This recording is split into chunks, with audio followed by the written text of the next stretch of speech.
berdoa agar tidak menghapus kepada yang ada. Kemudian doa adalah sebagai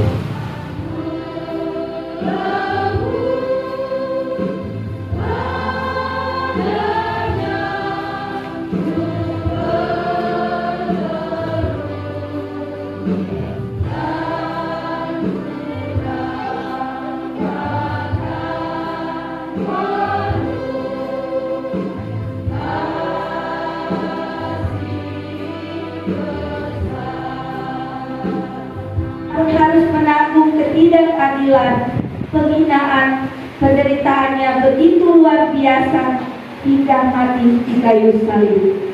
Padahal ia penuh kasih, lembut, pengasih dan penyayang, panjang sabar dan setia. Tapi mengapa semua ini harus dialaminya?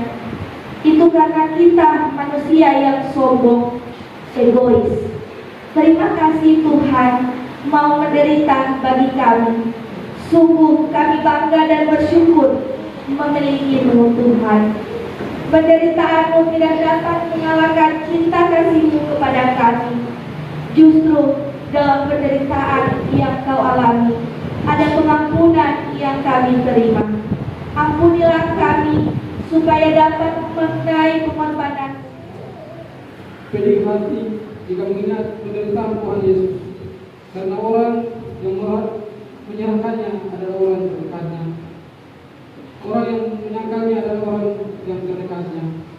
Walaupun demikian dia tidak marah kepada mereka. Ia mengingatkan apa yang terjadi dan itu harus terjadi. Dia harus menderita dan mati di kayu salib. Itulah bukti tentang kasih Tuhan yang begitu besar bagi dunia ini, bagi manusia. Untuk itu, marilah kita menyembahnya lewat ibadah yang dengan penuh kerendahan hati.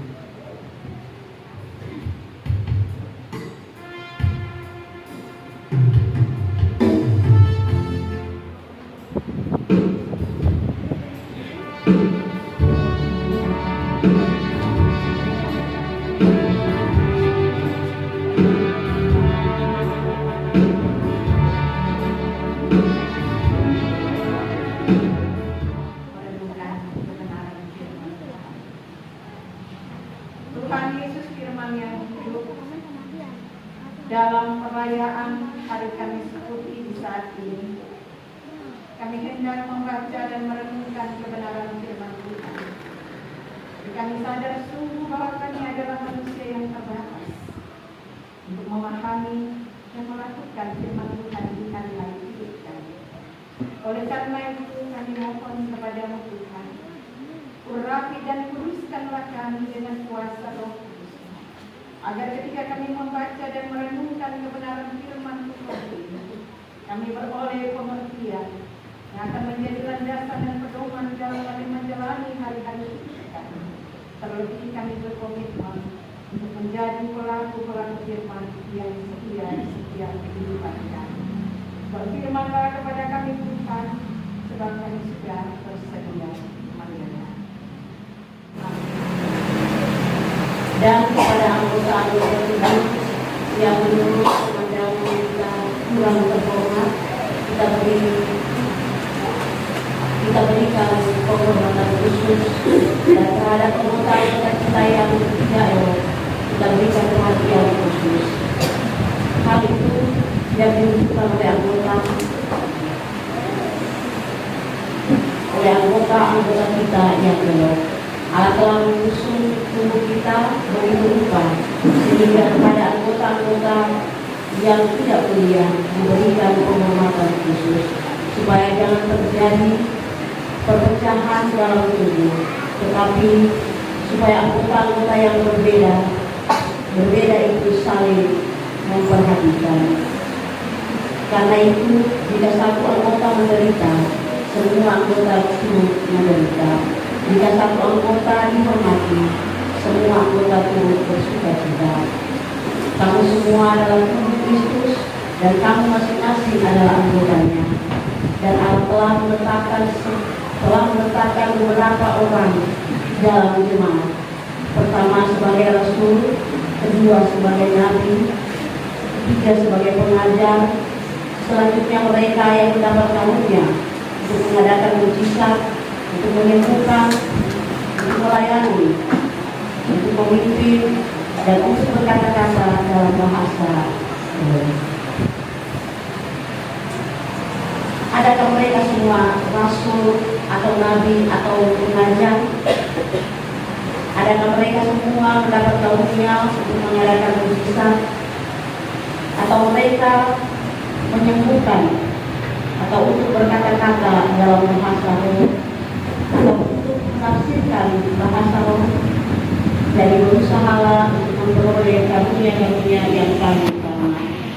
Dan aku menunjukkan kepadamu jalan yang lebih utama lagi. Demikian pembacaan Alkitab. Berbahagialah setiap orang yang mendengar firman Allah dan melaksanakannya dalam hidupnya keseharian.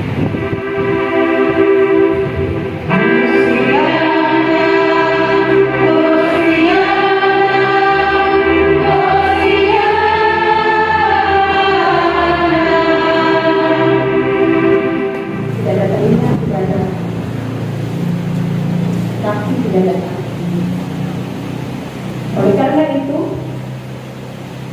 Paulus menggambarkan bagaimana komunitas atau persekutuan orang percaya yang adalah tubuh Kristus itu, bahwa sesungguhnya kita berbeda-beda dalam fungsi dan peran kita, tetapi sesungguhnya kita sama penting.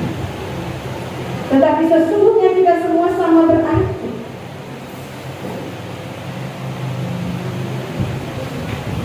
Sehingga perlakuan kita tidak boleh ada yang dilebihkan, atau tidak boleh ada yang tidak mendapat perhatian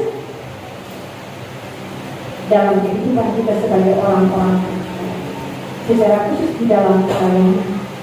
Bahwa tidak boleh ada perlakuan melebih-lebihkan atau ada perlakuan tidak mendapat perhatian. Bahkan Paulus juga memberi penekanan bahwa jika ada yang lemah, kemarin karena sakit, karena keterbatasan, ekonomi, karena kemiskinan, dan lain-lain. Justru orang-orang seperti itulah yang harus mendapat perhatian. Oleh karena itu, makin kesini gereja semakin memahami bahwa pentingnya membangun kehidupan atau solidaritas yang baik dalam sebuah persekutuan. Oleh karena itu di hari-hari ini ada banyak gereja yang memprogramkan pelayanan di dengan solidaritas dan bersama. Bagaimana kita bisa menjadi satu tubuh yang solid? Bagaimana kita bisa menjadi satu tubuh yang bersatu? Bagaimana kita bisa menjadi satu tubuh yang saling menolong dan melayani sesama dengan cinta kasih yang nyata dan tulus?